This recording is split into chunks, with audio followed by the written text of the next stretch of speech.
എൻഗേജ്മെന്റും കഴിഞ്ഞ് കല്യാണത്തിലേക്ക് എത്തിയാലുള്ള അവസ്ഥ എന്താ? ഇല്ലയോ? മഞ്ഞക്കല്യാണം, മഞ്ഞളുണ്ട്, മഞ്ഞളൊക്കെ തേപ്പിച്ച് എല്ലാവരുടെ മുമ്പിൽ ഇങ്ങനെ എടുത്തു അല്ലേ? ഇച്ചിരി കാന്താരി മുളകും കൂടെ തേക്കണം, എന്നാലാണ് സംഗതി റെഡിയാവുക അല്ലേ? അങ്ങനെയല്ല, എനിക്ക് തോന്നണില്ലേ അത്? ഇച്ചിരി കാന്താരി മുളക് അരച്ച് തേച്ചാൽ സംഗതി റെഡിയാവും. ഇതൊക്കെ ഇപ്പൊ ഏറ്റവും വലിയ സങ്കടം എന്ന് പറഞ്ഞാല്, ഇപ്പൊ ഇന്നലെ കണ്ടൊരു കല്യാണ വീഡിയോ ഉണ്ട്, നിങ്ങളൊക്കെ കണ്ടിരുന്നോ അത്? പെണ്ണിന്റെ വീട്ടിലേക്ക് ചെറുക്കന്റെ കൂട്ടുകാർ പടക്കവും കൊണ്ട് ചെല്ലുക. ഇപ്പൊ പെൺവീട്ടുകാർ തടഞ്ഞു. അവിടെ ഇച്ചിരി അന്തസ്സുള്ള വാപ്പ ഉണ്ടായിരുന്നു, അയാള് തടഞ്ഞു. ഇവന്മാര് സമ്മതിക്കണില്ല, ഞങ്ങള് പൊട്ടിച്ചിട്ടേ പോവുള്ളൂ എന്നാണ്. ഒന്ന് ആലോചിച്ചൊക്കെ.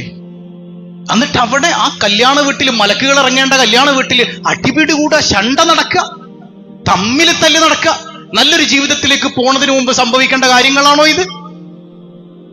ഹബീബായ സയ്യിദുനാ റസൂലുള്ളാഹ് തങ്ങളുടെ അനുയായികളല്ലേ നമ്മളിങ്ങനെ ഏതെങ്കിലും കച്ചവട താല്പര്യത്തിന്റെ പേരിൽ ആരുടെയെങ്കിലും ഒക്കെ കോർപ്പറേറ്റുകളുടെ അടിമകളായി പോകേണ്ടവരാണോ നമ്മള്? അല്ലല്ലോ. ഞാൻ വീണ്ടും വീണ്ടും പറയാണ്, ആളുകളെ ക്ഷണിക്കണ്ടെന്നല്ല, ആളുകളെ ക്ഷണിക്കണം, ഭക്ഷണം കൊടുക്കണം. ഹബീബായ സയ്യിദുനാ റസൂലുള്ളാഹി സ്വല്ലല്ലാഹു അലൈഹി വസല്ലം തങ്ങൾ വലീമ കൊടുത്തിരുന്നു. അവിടുത്തെ സുന്നത്താണത്. വലീമ എന്നാണ് പറയാ. വലീമ, നിക്കാഹിന് ശേഷമുള്ള ഭക്ഷണം, അത് സുന്നത്തു റസൂലില്ലാഹി സ്വല്ലല്ലാഹു അലൈഹി വസല്ലം. പക്ഷെ നമ്മളൊന്ന് തിരിഞ്ഞു നടക്കണ്ടേ സഹോദരങ്ങളെ? ആ മുത്തുനബിയിലേക്കൊന്ന് തിരിഞ്ഞു നടക്കണ്ടേ? അവിടുത്തെ സുന്നത്തുകളിലേക്കൊന്ന് തിരിഞ്ഞു നടക്കണ്ടേ? ആരെങ്കിലും ഇതൊക്കെ ഒന്ന് പറയണ്ടേ?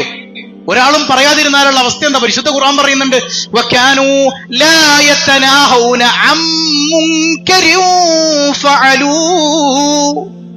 ബനു ഇസ്രായേലികൾക്ക് അള്ളാന്റെ ഇത്ര വലിയ ശാപമുണ്ടാകാനുള്ള കാരണം എന്താണെന്നറിയോ? അവർക്കിടയിൽ തെമ്മാടിത്തരങ്ങൾ വ്യാപകമായപ്പോഴും ഒരുത്തനും കാമാ മിണ്ടിയിട്ടില്ല. നമുക്ക് ചിലപ്പോഴും അല്ലാതെ കുടുംബക്കാരാണ് എങ്ങനെ പറയും, നാട്ടുകാരനാണ് എങ്ങനെ പറയും, കമ്മിറ്റിക്കാരാണ് എങ്ങനെ പറയും. എന്നാ ഞാൻ ചോദിക്കട്ടെ, നാളെ എന്റെ റബ്ബിന്റെ മുമ്പിൽ ഞാൻ ചെന്ന് നിൽക്കേണ്ട ഒരു നിമിഷമുണ്ട്. ആ റബ്ബിനോട് ഞാൻ എങ്ങനെ കാരണം പറയും? എന്ത് കാരണം പറയും? ഇന്നുവരെ നമ്മൾ ചിന്തിച്ചിട്ടുണ്ടോ? ദീൻ പറയുന്ന വിഷയത്തിൽ ഒരു സുഹൃത്ത് ബന്ധവും ഒരു കുടുംബ ബന്ധവും തടസ്സാക്കാൻ പാടില്ല. ആദ്യം ദീനിലാണ് പ്രിഫറൻസ്. തോന്നിവാസം നടക്കുന്നുണ്ടോ പറയണം. ഇനി തീരെ പറയാൻ പറ്റാത്ത സിറ്റുവേഷൻ ആണെങ്കിൽ അവിടെ നിന്ന് മാറി നിൽക്കാനുള്ള മാന്യതയെങ്കിലും കാണിക്കാൻ മുസ്ലിം ഉമ്മത്തിന് കഴിയണം. ഈ ആയത്തിറങ്ങിയപ്പോ ഹബീബായ സല്ലല്ലാഹു അലൈഹി വസല്ലം തങ്ങളുടെ പ്രിയപ്പെട്ട പത്നി സയ്യിദത്തുന സൈനബ് റളിയല്ലാഹു അൻഹ ചോദിക്കുന്നുണ്ട്, നബിയെ, സ്വാലിഹീങ്ങളൊക്കെ ഉണ്ടെങ്കിൽ ഇങ്ങനെ അദാബൊന്നും ഇറങ്ങൂലായിരിക്കും അല്ലേ? നബി തങ്ങൾ പറഞ്ഞു, മോളെ, സ്വാലിഹുണ്ടെങ്കിലും ആരുണ്ടെങ്കിലും ഇങ്ങനത്തെ പേക്കൂത്തുകൾ അള്ളാനെ മറന്ന് നടക്കുന്ന ഘട്ടാണെങ്കിൽ അദാബ് ഇറങ്ങുക തന്നെ ചെയ്യും. സയ്യിദുനാ വഹബീബുനാ റസൂലുള്ളാഹ്. എത്രമേൽ ഗൗരവാണ് കാര്യം. അപ്പൊ നമ്മൾ സൂക്ഷിക്കണ്ടേ? വലാ തുസ്രിഫൂ, നിങ്ങൾ അമിത വ്യയം നടത്തരുത്. വലാ തുബദ്ദിർ, ഇന്നൽ മുബദ്ദിരീന കാനൂ ഇഖ്വാന ശയാത്തീൻ.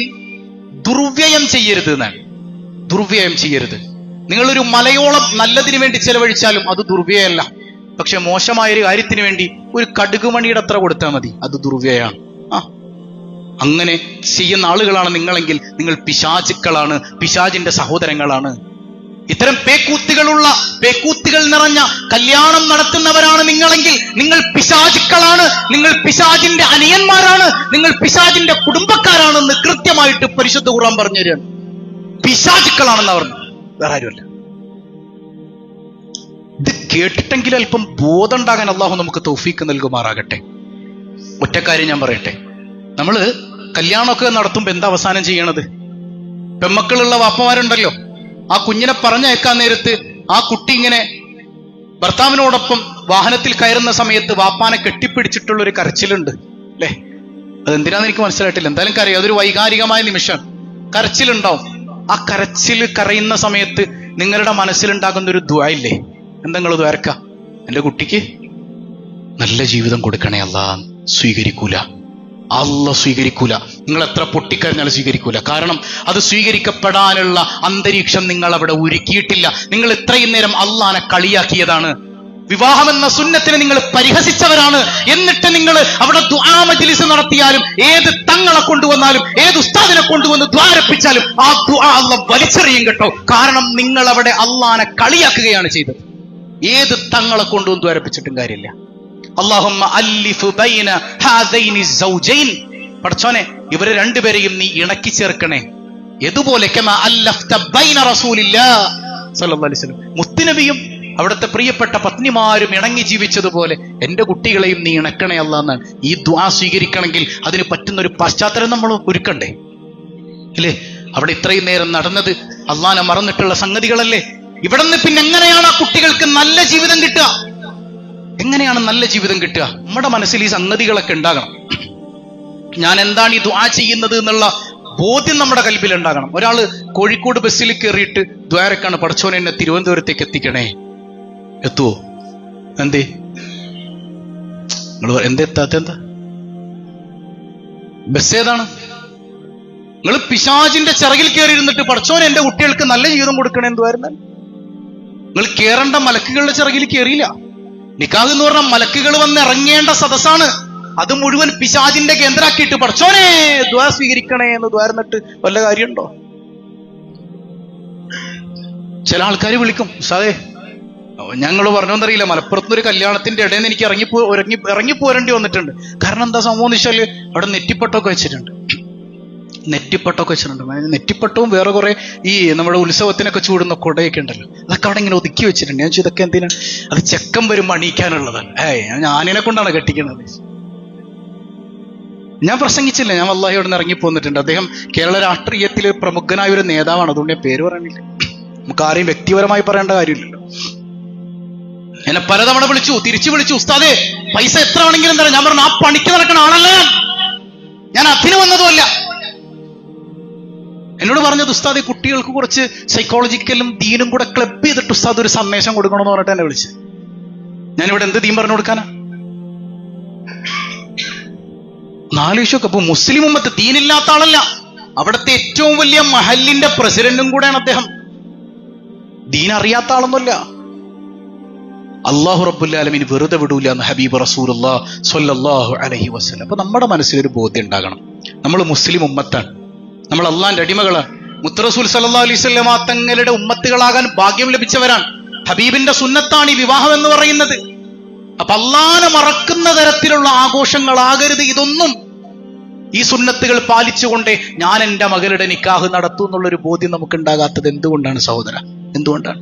നിങ്ങൾ ആ നശിപ്പിച്ച പൈസ ഉണ്ടായിരുന്നെങ്കിൽ അതിന്റെ ഒരു ഭാഗം മതിയായിരുന്നല്ലോ ആ കുഞ്ഞിന് ധാർമ്മികമായ മൂല്യം പകർന്നു കൊടുക്കാൻ, ധാർമ്മികമായ ദീനി ഇൽമു കൊടുക്കാൻ.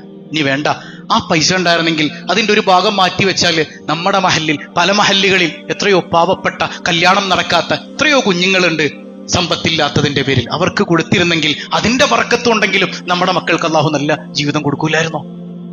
ഈ കല്യാണമെന്ന നിക്കാഹ് എന്ന സുന്ദരമായ സുന്നത്തിനെ നാണം കെടുത്തി കളിയാക്കിയിട്ട് വേണമായിരുന്നോ ഈ പേക്കൂത്തുകളൊക്കെ നടത്താൻ? അള്ളാഹു നമുക്ക് ബോധം നൽകുമാറാകട്ടെ. അള്ളാഹു ചിന്തിക്കാൻ തൗഫീക്ക് നൽകി അനുഗ്രഹിക്കുമാറാകട്ടെ. അപ്പൊ അതുകൊണ്ട് നമ്മൾ തിരിഞ്ഞു നടക്കണം, അവിടെ രക്ഷയുള്ളൂ. നമ്മൾ മുത്ത് റസൂൽ സല്ലല്ലാഹു അലൈഹി വസല്ലം തങ്ങളുടെ സുന്നത്തുകളിലേക്ക് തിരിഞ്ഞു നടക്കണം, എങ്കിലേ ആ ജീവിതം നമുക്ക് ആസ്വദിക്കാൻ പറ്റുള്ളൂ. സാറേ ഇതൊക്കെ കേട്ടപ്പോ എനിക്ക് പേടിയുണ്ട്, പക്ഷെ എന്റെ കല്യാണം അങ്ങനെ ആയിപ്പോയല്ലോ എന്നാണ് ചിന്തിക്കുന്നതെങ്കിൽ, ഇന്നല്ലാഹ ഗഫൂറുർ റഹീം, അള്ളാഹ് ഏറെ പൊറുക്കുന്നവനാണ്, അള്ളാഹ് കാരുണ്യവാനാണ്. അവനോട് തൗബ ചെയ്തു, അള്ളാഹ് തൗബ അങ്ങേയറ്റം സ്വീകരിക്കുന്നവനാണ്. ഇത് തിരിച്ചറിയലാണ് പ്രാധാന്യം. അതുകൊണ്ട് തന്നെ മഹല്ലുകൾക്കും ഇതിൽ വലിയ ഉത്തരവാദിത്വമുണ്ട്. പലപ്പോഴും നമ്മൾ പറയുന്ന വിഷയമാണ് ഇത്തരം പേക്കൂത്തുകളൊക്കെ നടക്കുമ്പോൾ ഞങ്ങളില്ല. പക്ഷെ ഇത് എന്താ സംഭവിക്കണമെന്ന് വെച്ചാല് മഹല്ലുകാരും ഉസ്താദന്മാരും എല്ലാം കഴിഞ്ഞ് നിക്കാഹൊക്കെ കഴിഞ്ഞിട്ടായിരിക്കും ഈ വെടിക്കെട്ടൊക്കെ തുടങ്ങുക അല്ലേ? അതുകൊണ്ട് ഇവർക്കൊന്നും പറയാൻ പറ്റാത്ത അവസ്ഥയാണ്. അതുകൊണ്ട് നമുക്ക് നമ്മളുടെ ഇടയിൽ തന്നെ ഒരു ബോധവൽക്കരണം ഉണ്ടാകണം, നമുക്ക് ബോധം വരണം. അല്ലാഹു റബ്ബുൽ ആലമീൻ തൗഫീക്ക് നൽകി അനുഗ്രഹിക്കുമാറാകട്ടെ.